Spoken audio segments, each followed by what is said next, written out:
All right, good morning, good afternoon, good evening, wherever you are in the world, whenever you are in the world. Welcome to the Cigar Guitar Builder. My name's Adam Harrison from Birdwood Guitars, and I'm joined today by Darren McDonald. There you go. And by Jesse the Body. Probably the fittest of all three of us. Joe sends his apologies. Joe is hard at work keeping the country going.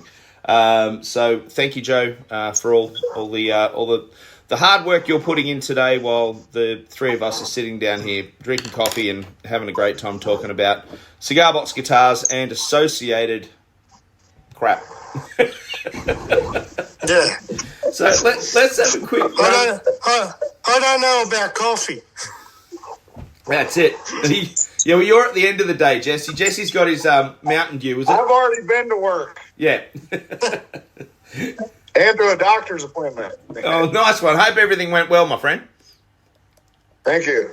We'll see you next week, probably. Yeah. No, I'm sure another 3 inches is going to grow back. It's you know. So let's talk about what's been going on. Let's keep it clean. We'll try to. What's been going on in your weeks, Darren? What's been happening, mate? I've been flat out getting ready for a 5-year-old's party. Oh, groovy, man. My grandson's having a superhero party. Oh. All right. Now, dear listener, I want you to imagine in your mind our mate Dazza. What superhero would he dress up as?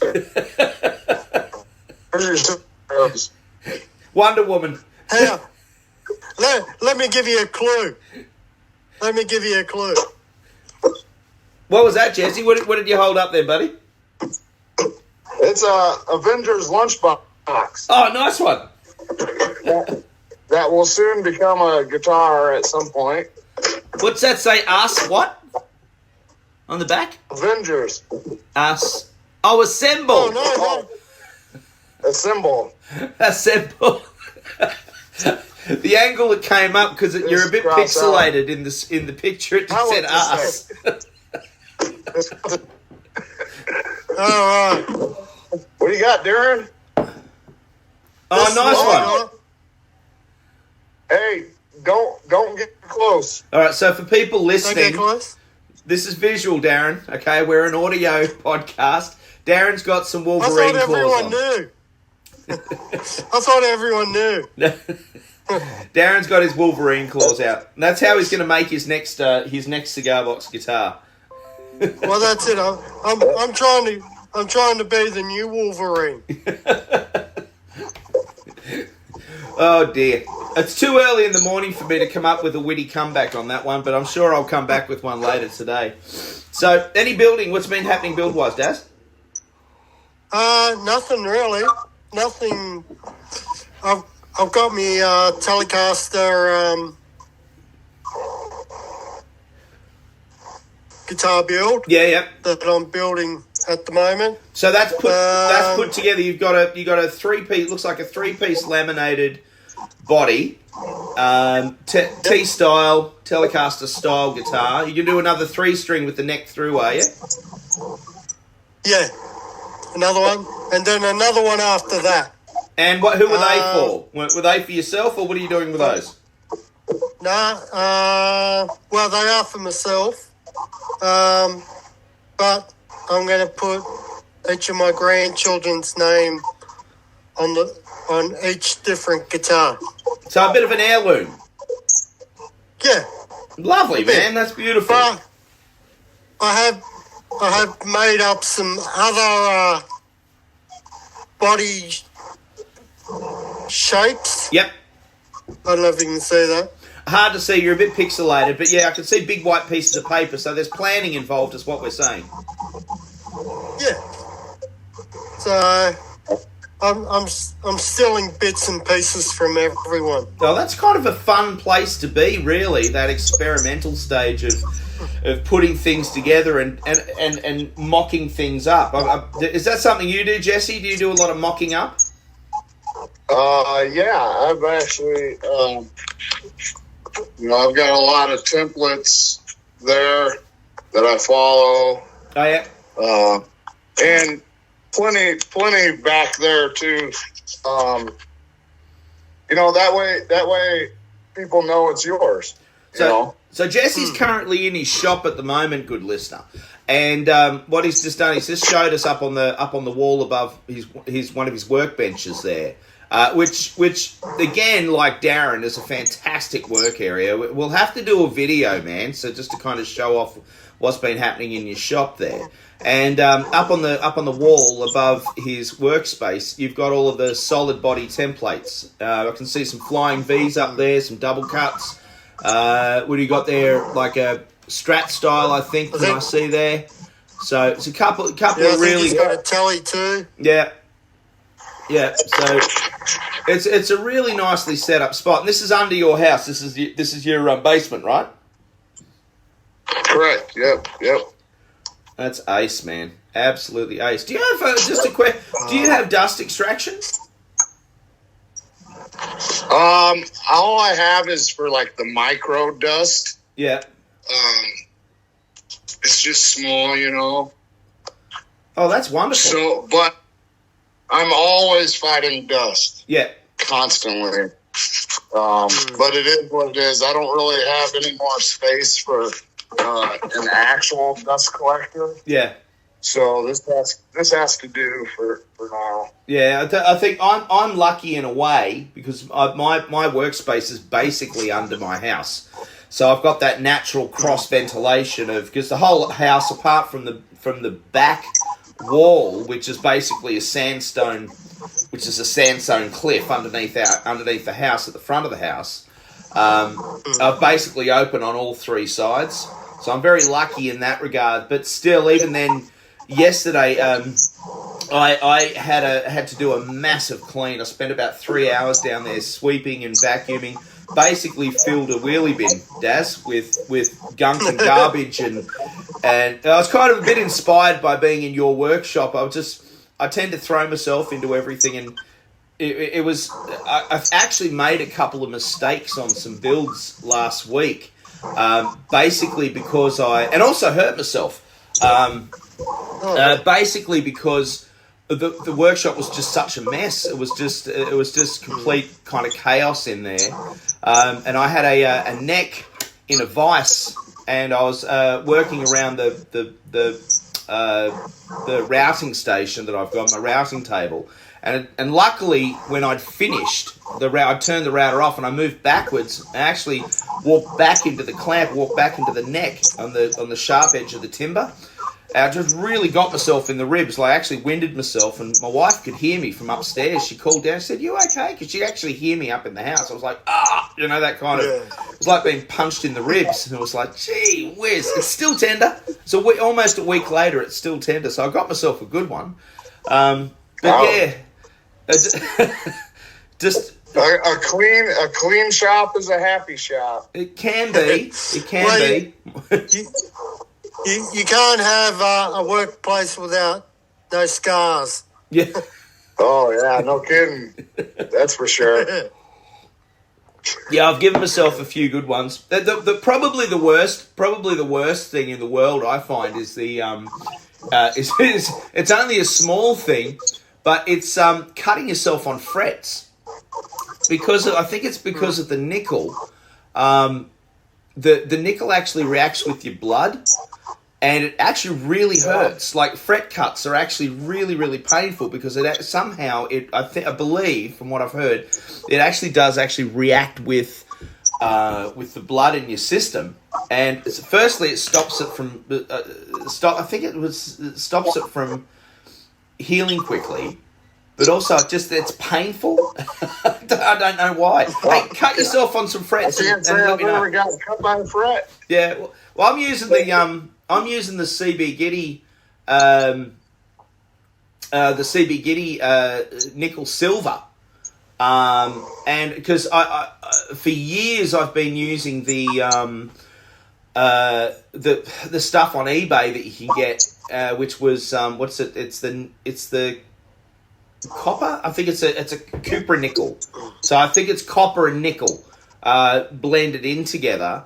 But I've actually gone for actually bought in bulk. I bought a pound of it. I actually bought a pound of fret wire from C.B.Gitty, which I've never ordered ever.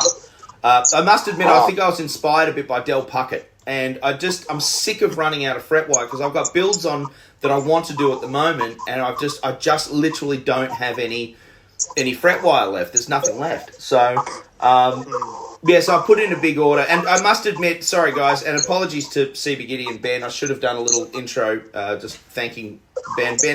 Ben and C.B.Gitty are the sponsors for this show. Now we're an open group, and we've said that from day dot. Anyone and everyone can advertise, and as long as you're selling Cigar Box guitar product, it's an open group. This podcast and the YouTube channel are sponsored by C.B.Gitty, but I think we're all mates. I think we're all friends. Like I've got some ideas to interview a couple of players who I'm not sure if the word endorse, but endorse Michael Breedlove's company as well. So I've got some ideas to I want to interview some of those guys, because at the end of the day, it's about playing first. I put up a post during the week. It was a video, really. It was a little bit of a promo video, but it was just about building a really simple cigar box guitar to get you started. And at the end of the day, it doesn't matter where you get. If you're listening to this, it does not matter where you get your parts. Obviously, support the people you support.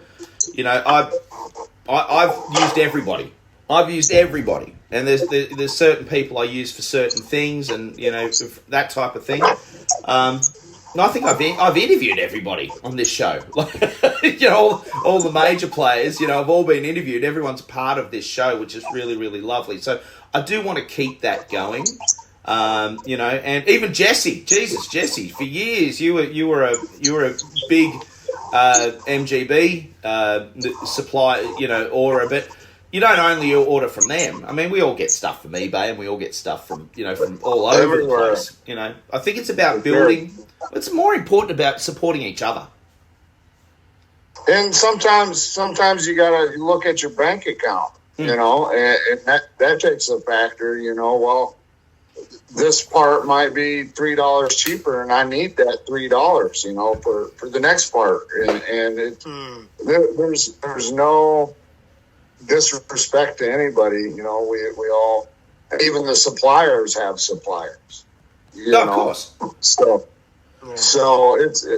it's all just irrelevant where you get your parts, and as long as we all just kind of respect each other for what we're doing, and that's building cigar box guitars. Yeah, always makes me remember that scene from I don't know whether you remember that movie Armageddon. Remember the one with Bruce Willis, and they're up in space, and they land on the space station, and everything's blowing up around them on the space station, and the guy up in the space station, the Russian bloke, he says. What's he say? He says, US components, Russian components, all made in Taiwan. Yeah, for sure. That's how it goes. That's it. I think getting parts and things like that, and one of the things I think that we forget about, and it was interesting because someone on the group actually mentioned it, what's really interesting is that when I first started, I want to talk about a mate of mine who's just gotten back in contact with me and back in contact with the Cigar Box Guitar community through a post he put up on Facebook. And it's a fella named Scotty Tebow, who's in Canada, and he was just saying he brought up a memory from 9 years ago. Now he and I kind of started building around about the same time. I think I might have started a bit before him, but. We were kind of that group that were coming up, very similar to people joining the group now who are just starting to actually build cigar box guitars and associated instruments now. He's one of those guys that was like, it's what you were saying, Jesse, I can't get those parts. It's hard to get those parts. So I've got to try and find, bits and pieces from all over.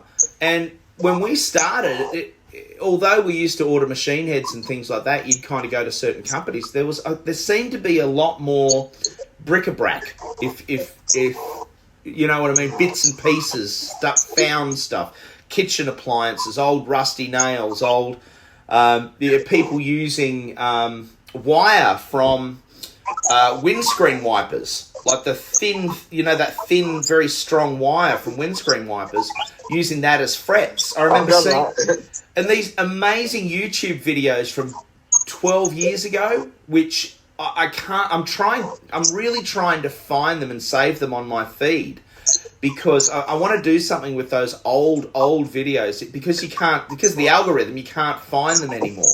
And I remember this guy was working in his workshop, and he had this like some Appalachian back up in the hills kind of house or whatever, and he'd done this fretboard. He's done this guitar using this the wire from windscreen wipers. And I'm like, and another guy using toothpicks and just using whatever you can. And I think in some ways, we are kind of becoming corporatized a little bit. How do you guys feel about that? I try. Oh, go ahead, Darren. No, you can. Go, Jess. Well, I'll be the gentleman. For instance, like this, because I also do repair work for people, right? And so you end up with extra parts from, regular guitar, string guitars that people bring in. And I don't just throw pickups away. I'm going to keep them. And like this single coil came off of a pick guard like this. Yeah. I got 3 pickups now and 2 tone pots, a volume, and a switch. That's not junk to me. Yeah. But Darren's turn now. My turn. Well, as you say, people finding stuff. Like, you can't go to a second-hand store and find something cheap now, especially here in the Blue Mountains. Yeah. Because everyone's selling everything for if you're going to buy it new. Tourist. It's very tourist. Yeah. The op shop has now become a shop. a shop. Yeah. It's even the markets, Dazzo. Like, it used to be able. Yeah. One of the problems, up here at Hazelbrook, or up where I am in the Blue Mountains, and at Lawson, at the next suburb up, every month they have a market. They call it the Magpie Markets. And I remember when I used to do the market, there was $25 to have a stall. And the lovely thing, and now it's $75. And if you incorporate your monthly $25 for, public liability insurance, it's $100 risk. So you go to a market that's going to cost you basically out of pocket $75 to $100, and you don't know whether you're going to make a sale or not. You might hand out a whole heap of business cards, but that's an expensive trip regardless, especially this day and age, with finances and mortgages being as high as they are, food prices, people not wanting to spend on luxury items, which is ironic to think of. A cigar box guitar is considered a luxury item, but what used to happen back in the day when it was $25 or so to go and do a market, you'd have the bric-a-brac stalls, and you'd have you'd have some old bloke there selling tins for $5 and toys for 50 cents. And I mean, imagine how many 50-cent toys have you got to sell to make $75 to make your $75 back. It's becoming very corporatized. Even markets are becoming corporatized, and I think even with my builds, which are, as I showed you last week, this is the one I finished yesterday. There's a particular image that a lot of my clients are going for and wanting now. I suppose it's because I'm producing that type of instrument. Everything on this guitar, there's nothing there's nothing rehashed. There's nothing like here, I'll give you an example. Darren, this is Darren. This is one of Darren's, right? And I've shown this one a few times, so I've spoken about it. But this is probably one of my favourite guitars. this has got, it's made using, the sound holes, for example, the tea strainers, and the bridge is all homemade. It's got a doorstop for a tailpiece, and it's made using plywood. The whole body is plywood, and there's something so very beautiful about that. Yep. It's and this old one here. This is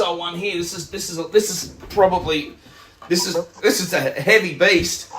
But this one again, you've got the doorstop on the back. You've got a bolt here for the bridge.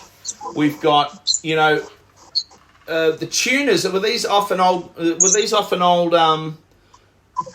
acoustic guitar? Probably an old guitar.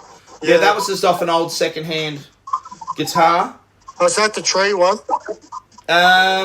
No, that's the big old beast. That's the first one you gave me. Yeah, that's the tree trunk. The tree trunk. So you've cut that down, Yeah. And there's, I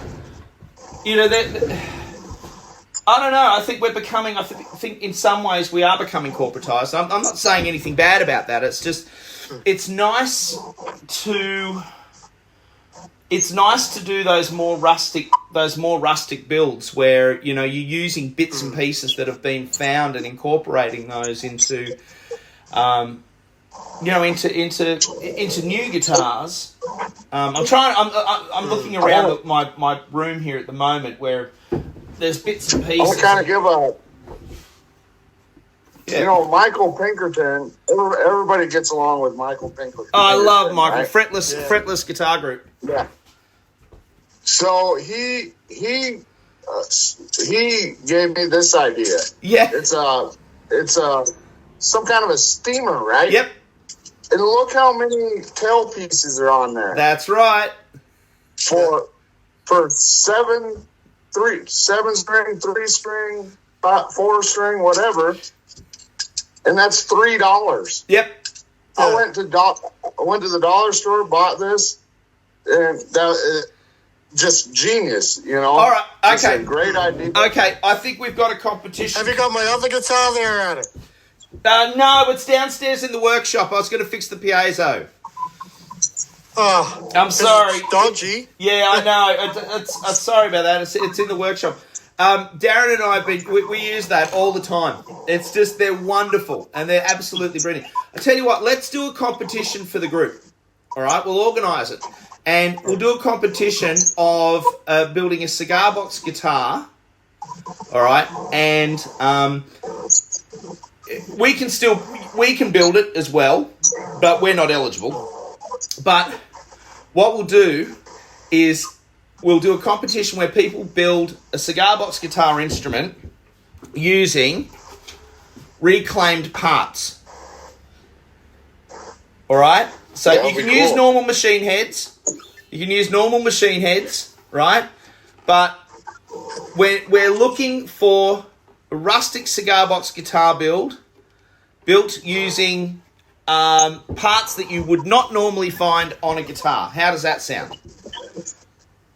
That's great. Sounds all right. And what I will do, I'll have a talk with Cindy and Steve, and see if they can sponsor it, and maybe we'll do it so that whoever enters it, whoever puts up videos on that, and I'll pin it up in the group comments. If it's someone in Australia or Southeast Asia, I've already entered mine. Yeah, well, there you go. See, that would be exactly what we're talking about. It's got to be a new build, though. It's got to be a new build, and we'll run it like for a month. We'll give people a month to build something. All right, find the bits and pieces and then build it.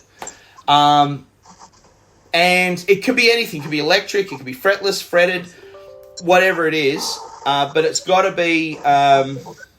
It's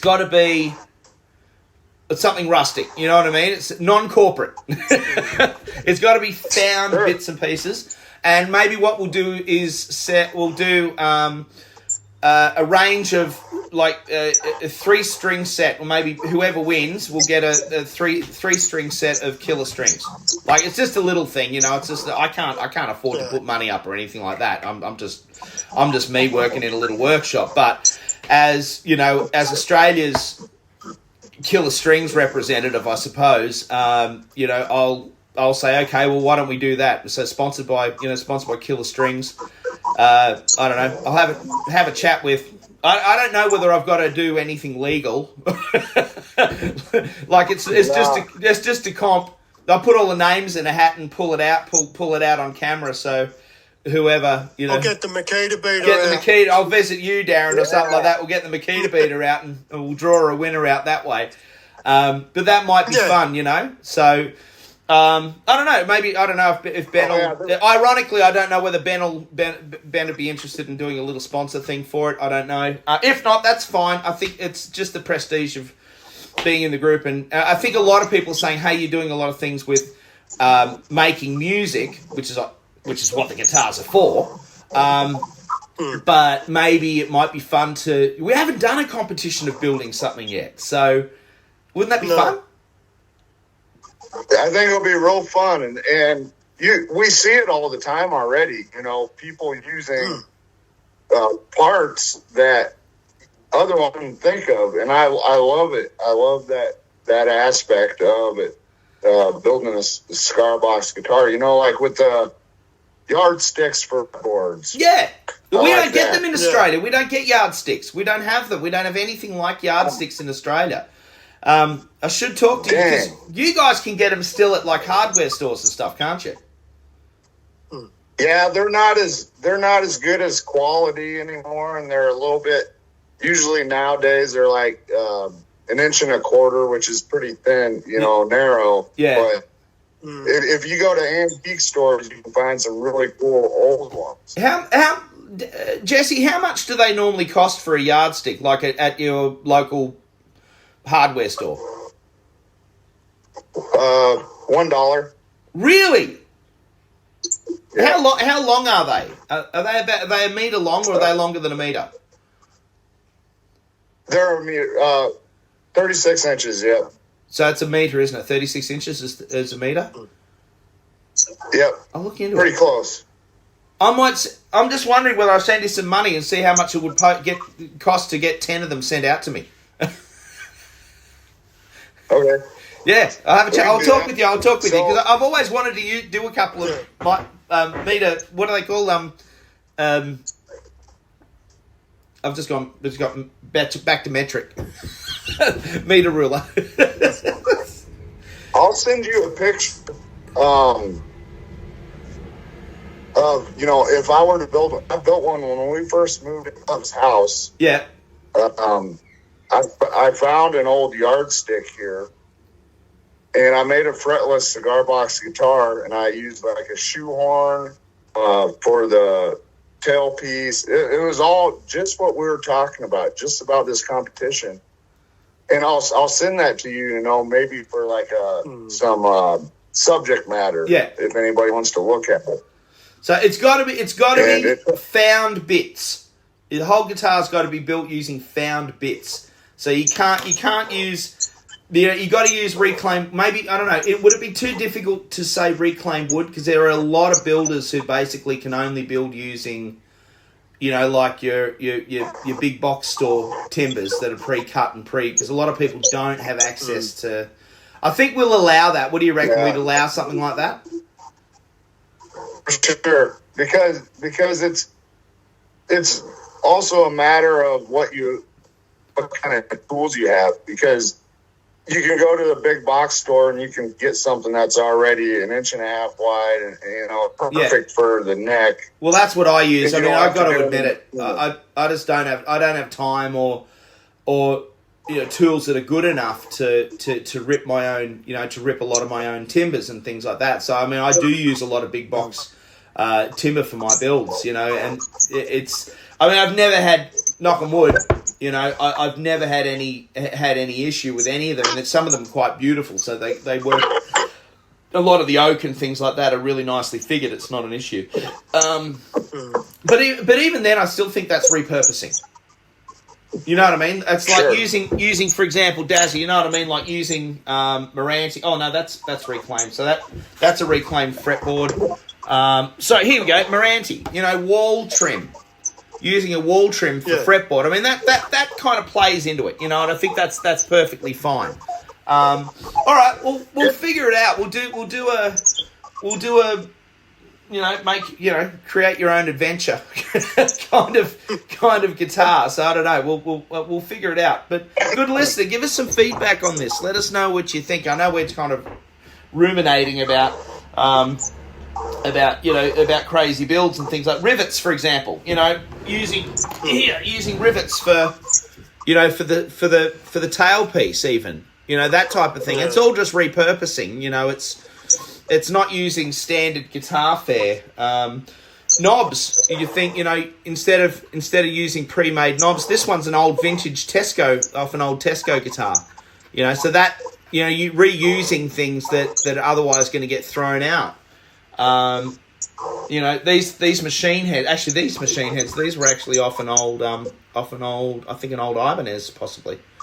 That particular one. So, that type of thing. Getting, I suppose, you want to call it back to basics. Back to basics. There we go. Let's just give it a shot. Let's see our first group thing as a group for building. We're 12,000 members strong. It'd be really interesting to see what people, if they want to get involved in it and see what they put something together. So I reckon Joe will go it, but giving Joe a month to build one of his amazing creations might be kind of stretching it a bit thin. I don't think I want to compete with Jesse. I don't want to do that. Well, I think this is right up your ballpark, Darren. This is exactly what you build. This is almost done. That's why you can't be a member to win. Well, like if it was a competition between you and me, I'd shoot it easy. Oh yeah.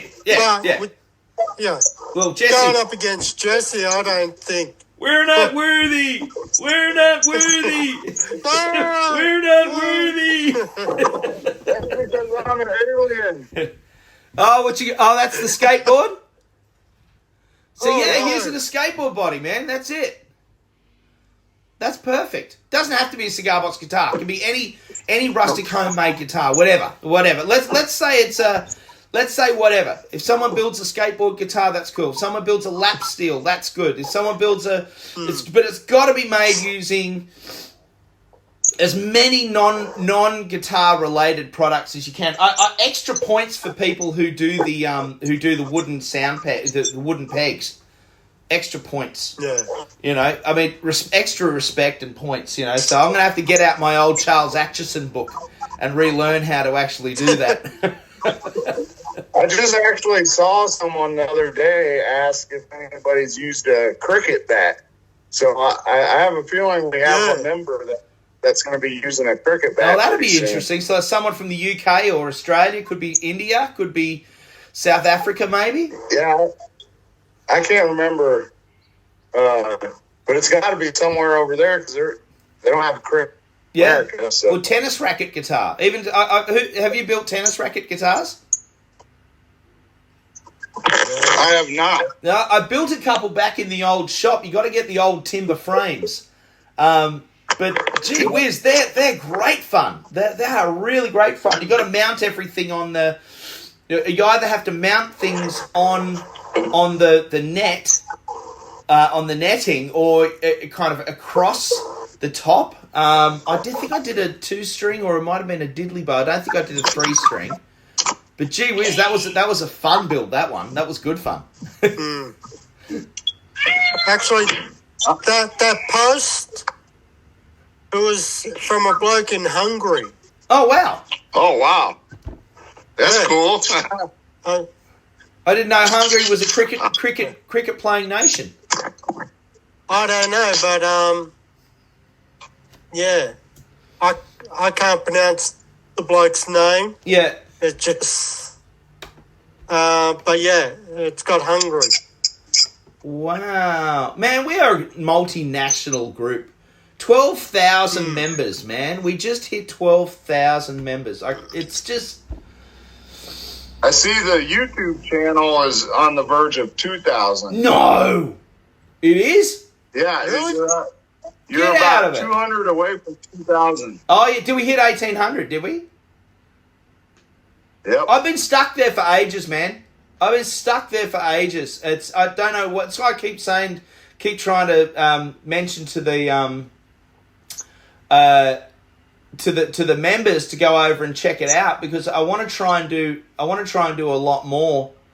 I want to try and do a lot more builds and like we went over and did a video, 1,850, man. It's 1,850, and it's we've been stuck there. I think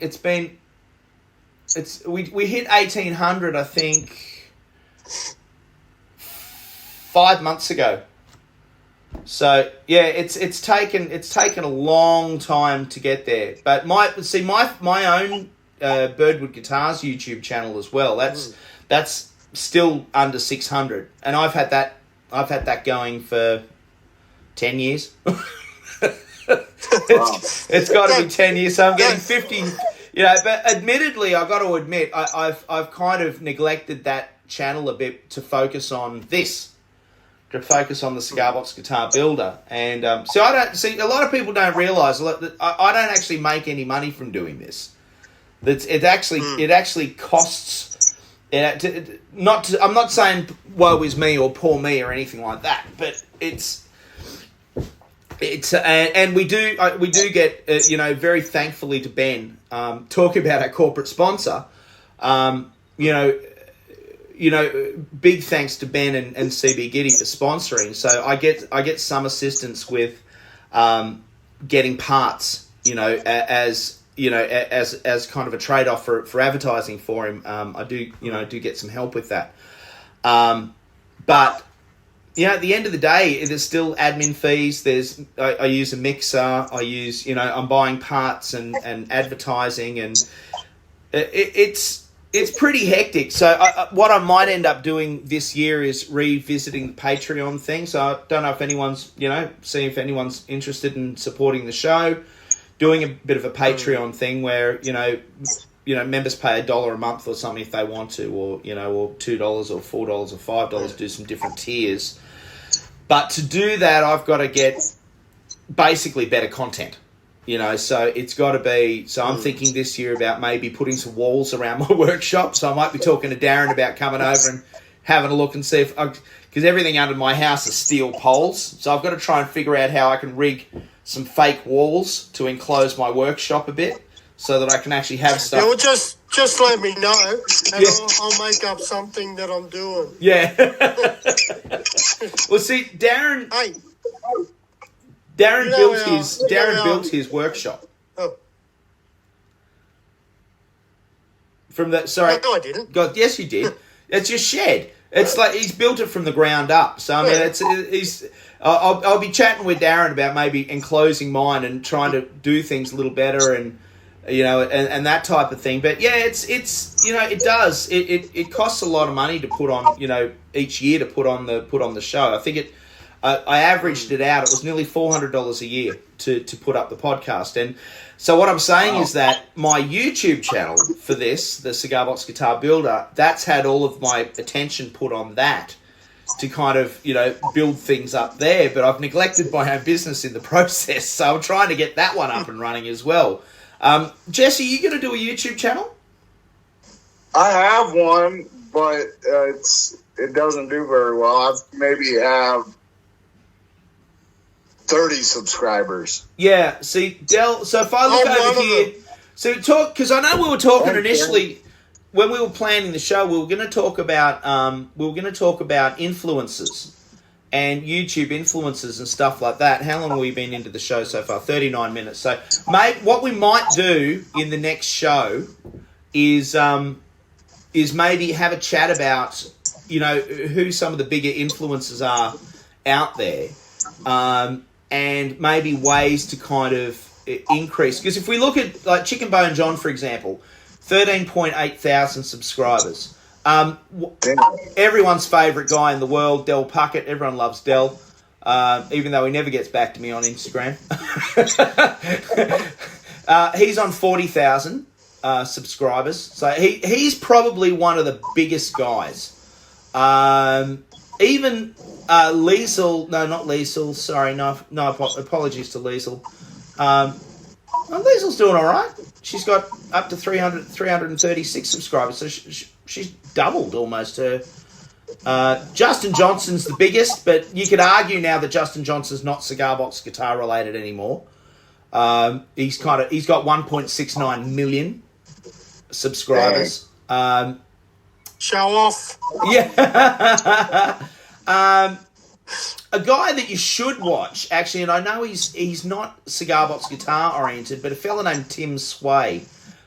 Tim Sway is absolutely fantastic. He's got 116,000 subscribers, but he builds basses and electric guitars using like door frames and like reclaim. He uses CNC machines. He's like set up, but he uses like material that you wouldn't normally use. Blues Boy Jag, Blues Boy's been pumping videos out.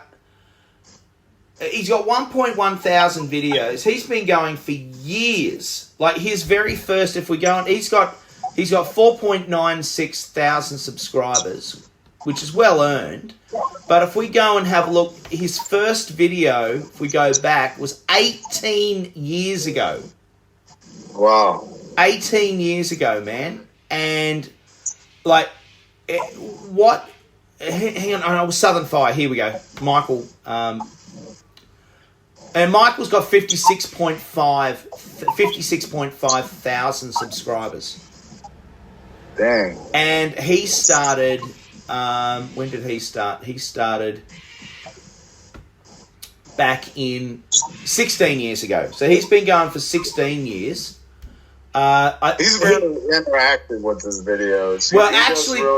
Well, to be honest, sorry, Jesse, I was just going to say very quickly, his first video was 16 years ago, and then he had a 10-year gap to the next video, which was 6 years ago. So he's jumped from 6 years ago, from not having that many subscribers up to, I'm guessing, up to 56.5. So he's one of the highest. Even C.B.Gitty is on 6.4 thousand, and Red Dog is sitting on 6.8 thousand. And Red Dog got rid of half of his videos.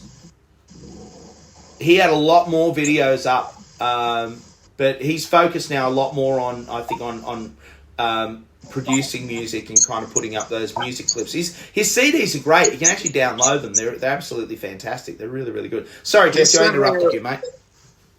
He sent Red Dog sent me a book, one of his books, just out of the blue. Yeah, and that meant a lot to me. You know, because I didn't even know the guy, and he wrote a note in there telling me how much he likes my guitars and stuff. So that really meant a lot.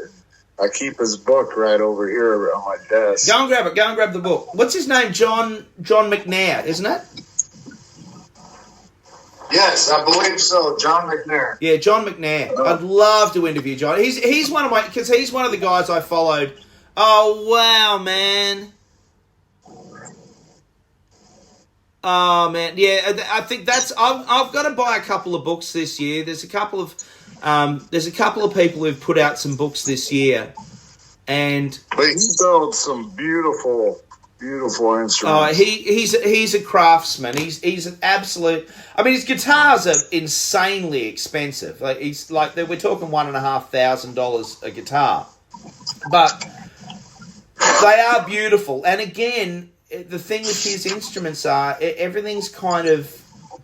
I think everything on them is or most of the parts are all handmade. Like his Brit string retainers are handmade, and even though I think the resonators that he uses like the Charles Atchison ones, the ones that have actually been handmade as well. So from my memory, he's just such an incredible builder.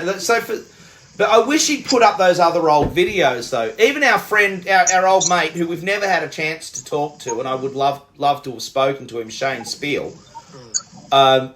Shane's got 45.2 thousand subscribers, but his TikTok I think he's over 300,000 on TikTok. But see, in a way, what's in a number? What's in a number? Because I'm curious as to how many active listeners, how many active watchers there are, how many people just kind of click it and then never back, subscribe and then never go back, to watching. If I do that to your videos all the time. Yeah. But yeah, well, that's true. But like, even if we go back to, I'm just on the Cigar Box Guitar Builder. I haven't actually had a chance to where I'll view my channel, and I'll go back. I did a video, Darren, about fixing up Red, by the way, yesterday, which I'm going to upload. I did a tuning video on it. Oh, nasty! Yeah, I replaced the strings on it. So the video that I uploaded about the visit to the workshop, that's had 114 views. Yeah, 95 of them are me. Yeah. So, we had 4 comments. Hang on, let's read the comments. Darren, oh boy, that's not nice. No, I'm just kidding. That's right. So it said, very nice setup. I believe it. Who's that? Fantacone Box Works, CBG. Very nice setup. Gavin Favell, our best mate, Gavin. Good to put a face to the voice on the podcast. There you go, mate. That's cool. That's cool. And then we had a very interesting one from Brandon Robinstein Dankenstein. Okay. I need help building my first CBG. Starting to get discouraged, man, and feel like I have everything down and same thing keeps happening. The string towards the top of the guitar at the head are hitting the fretboard. So either your neck's bending backwards, or your nut's too low, or your bridge is too low. It's got to be one of those 3 things. Or if it's got frets, the frets are out of alignment. That's the only thing I can say. I did suggest to him, my suggestion to him was, I asked him if he was on the Facebook group. I said, if not, look up the Cigar Box Guitar Builder. We have a huge following and heaps of builders ready to lend a hand, upload photos of the problems so we can see. So, and that, I think that's what the group is all about, and that's what the YouTube channel is all about, So, I would like to get more people interacting with the YouTube channel. But again, I think it's just a case of advertising, just getting people to if you are watching it, support it. Like tell your friends about it, and that's the best thing you can do. You don't have to send money. You don't have to do anything financial. Just tell your mates to get the numbers up there, because I think there's enough people that we can talk to. And if I can get this video thing happening with us, I think, and with interviews, I think that might be a really cool way to kind of spread it around a little bit. Maybe not just stay on the podcast. Maybe move across.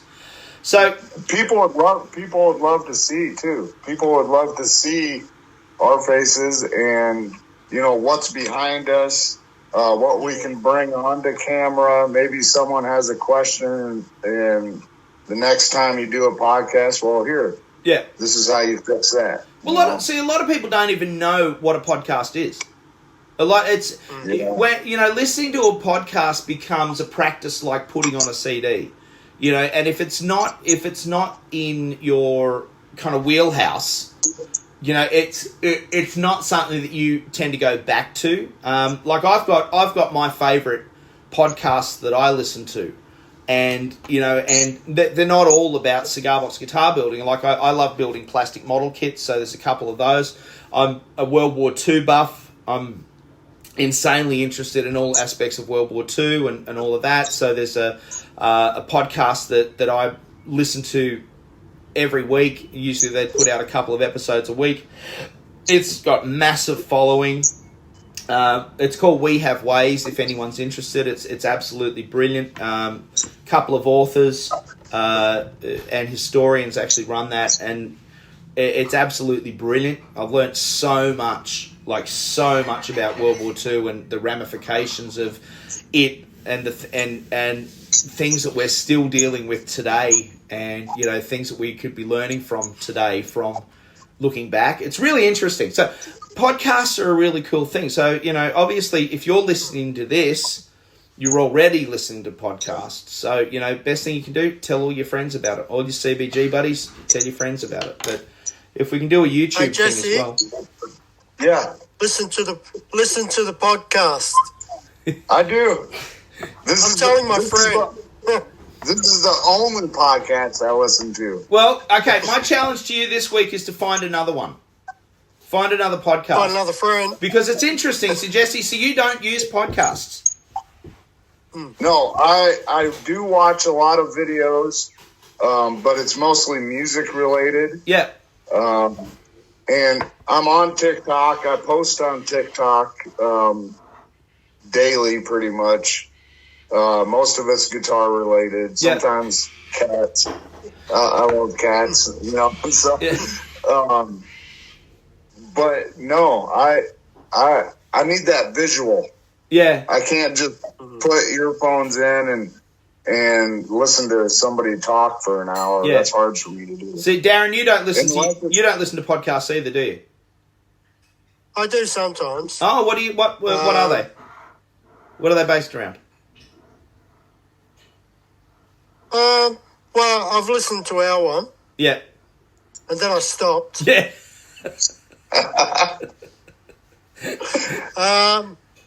It was right when I started talking.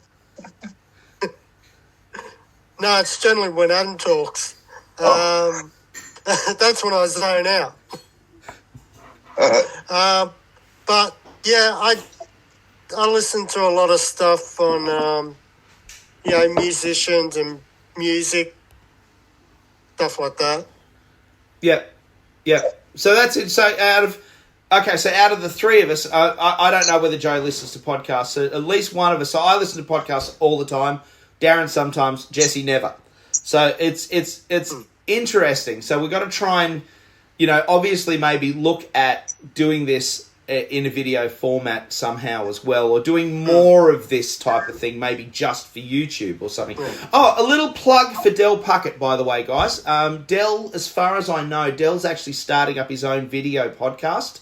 I think it's happening this Friday. So, good listener, have a look around for it. Apparently, Friday of this week. What's the date today? 14th. So 14th of January. He's doing it this Friday, as far as I know. So I'll be keeping an eye out for that. That should be a lot of fun. Del's brilliant. 6 p.m. Mountain Time in America. Yeah. Is when I think Del's doing that. Yeah. So we don't know what that is in Australia. But no. Somewhere in the past. Yeah, so at least it's on YouTube. We'll be watching it after the fact anyway. But no, I'm wondering what he's going to do and who he's going to interview. It should be a lot of fun. So I think he's got a video one. And who was the other fellow we were talking about the other week? He's also got one. I've just gone blank on his name. Bob Bowman. So Bob's actually got one as well. And I'm just trying to think, was Bob Bowman connected to the documentary, the CBG documentary that came out a few years ago? He may not have been. I think that was Eric someone. Anyway, doesn't matter. All right, guys, I think we'll leave it there this week. Anything else that you wanted to talk about, Jesse? Oh, your Flying V. Talk to us about that. Oh, the Flying V. That's a killer. Oh, it's not as far about guitar. And it's a full-size 6-string guitar.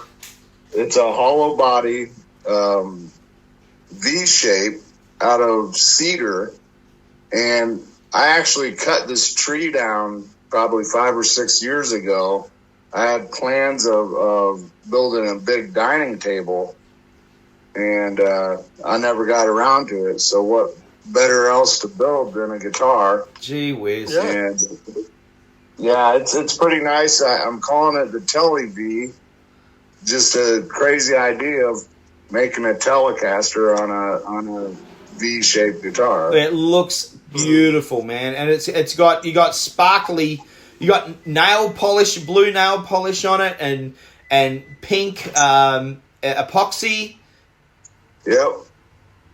And then the fret markers are glow in the black light. Yeah.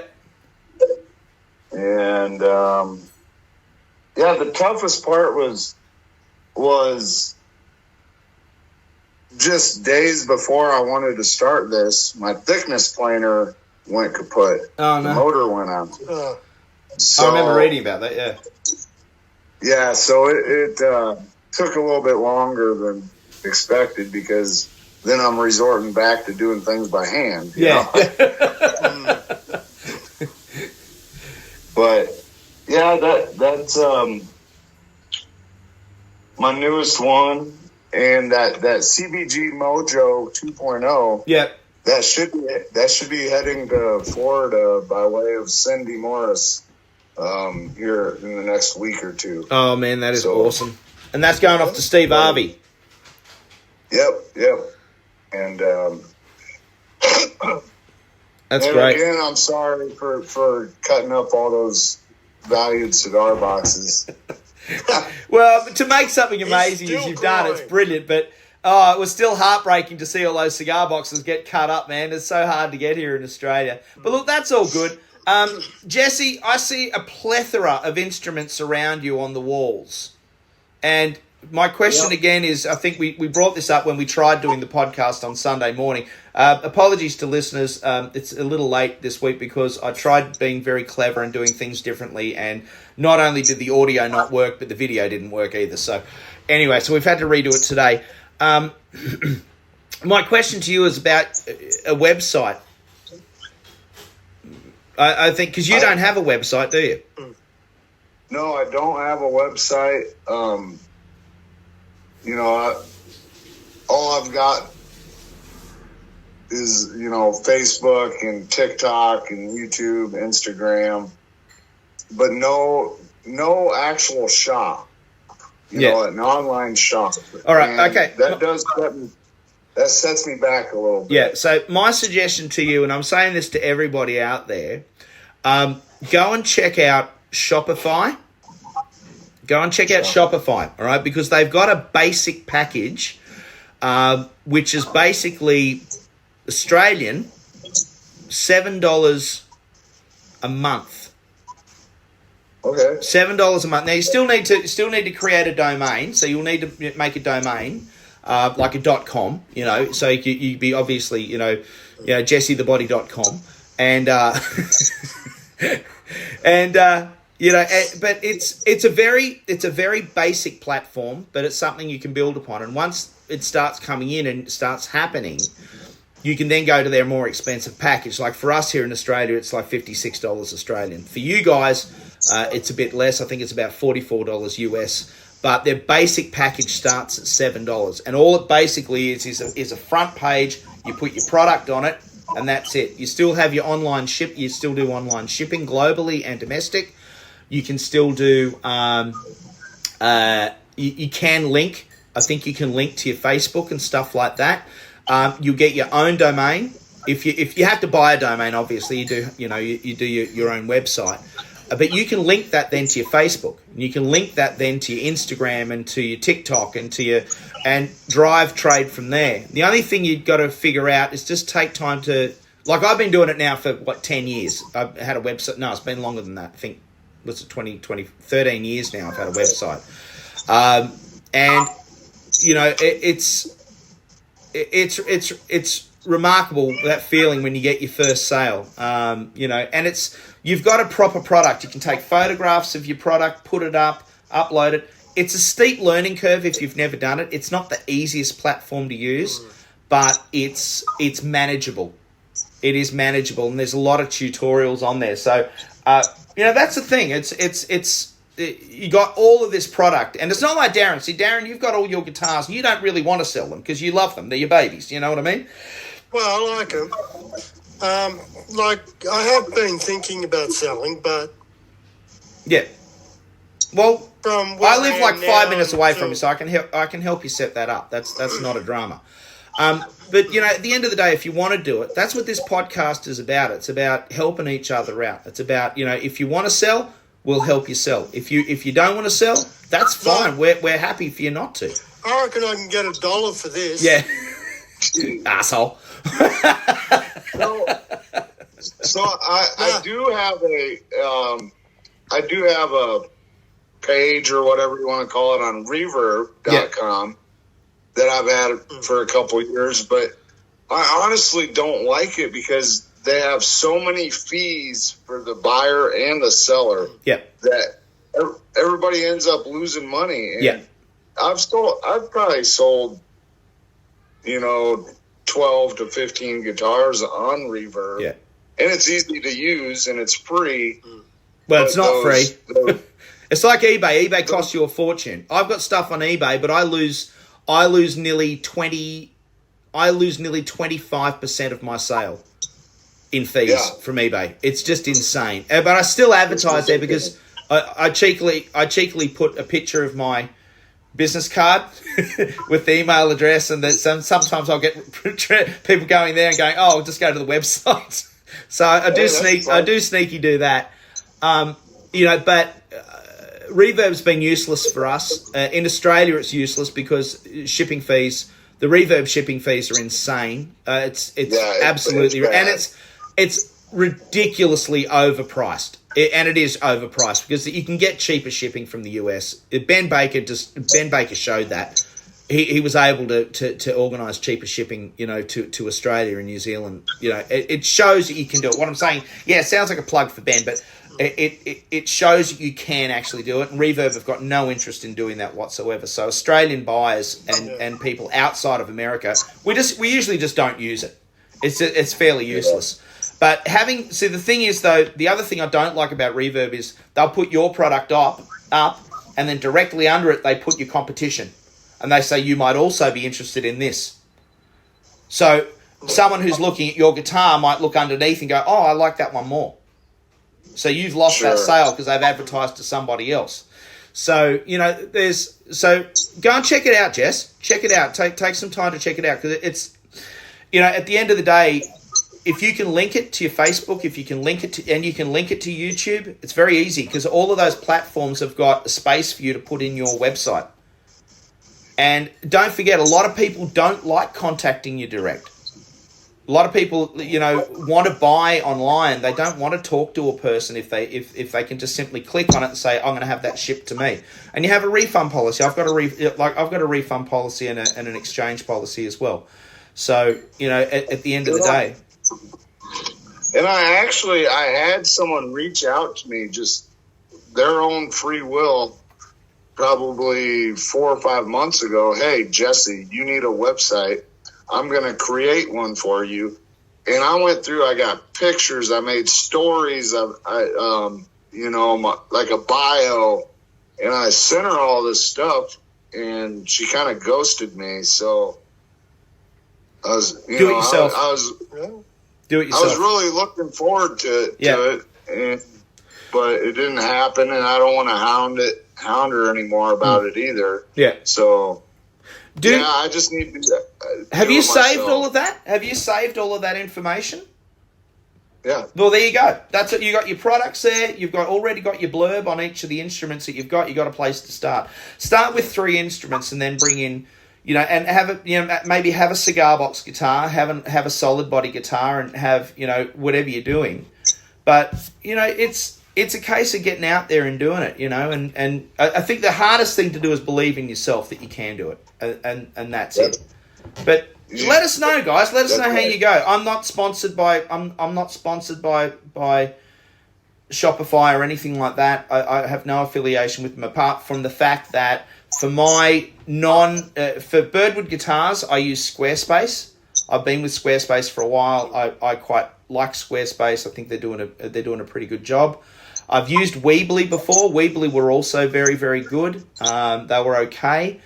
I don't know whether I would switch over to Shopify for Birdwood guitars because there's a lot of there's a lot of rigmarole in transferring domains, and it's not something I'm very, very adept at for a start.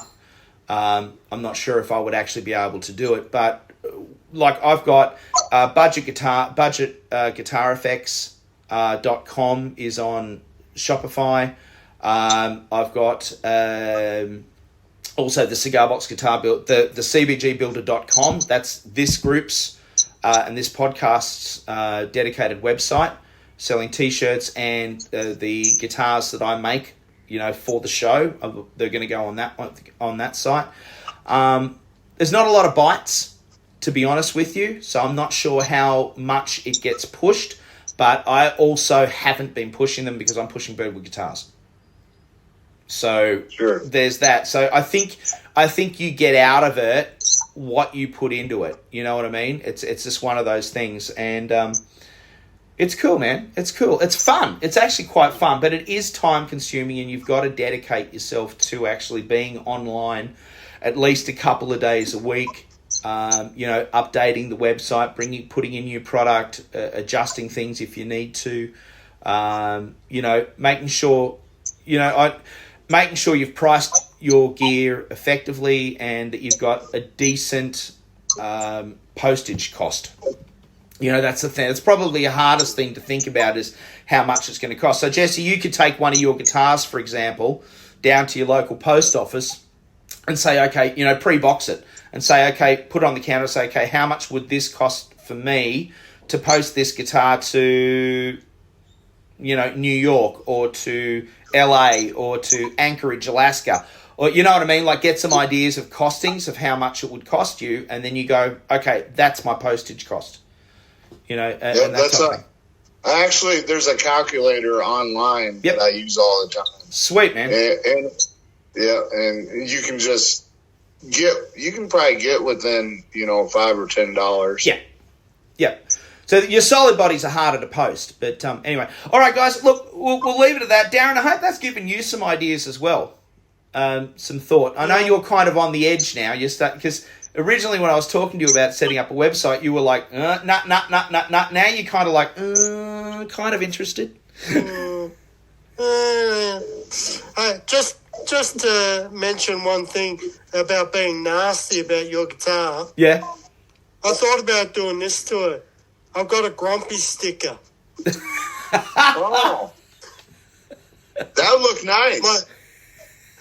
My daughter made this, and she keeps asking me where am I going to put it. I'm thinking about right here in the middle. You dirty dog. Well, that's my problem. I don't brand my instruments. Yeah, there's no brand. It's all about the branding, Adam. I got to brand it. That's true. I've got to do that. I'll have to talk to your daughter, see if she can make me up some stickers. Yeah, maybe. I'll tell her to give you a really, really good price. Yeah, I'm sure you would. All right, boys. Thank you for listening. Guys, everybody, thank you for listening to the Cigar Box Guitar Builder podcast. Remember, you can support the show simply by telling your friends about it, sharing it. If you are looking at buying parts to build Cigar Box guitars, please use our affiliate link. It is located down the bottom of the info section down there, and just use the promo code Birdwood, and that will get you 10% off your first 3 orders with C.B.Gitty.com. So big thank you to Ben Baker and the team at C.B.Gitty for sponsoring the show. Jesse, lovely talking to you again, mate. Yeah, excellent. This is always fun. Yeah, it's always a good time. And Dazza, as usual. Always a pleasure. And good listener, thank you very much for listening. Really appreciate your support on the show. And we will chat with you another day. Thanks, guys. Bye. Bye. Bye.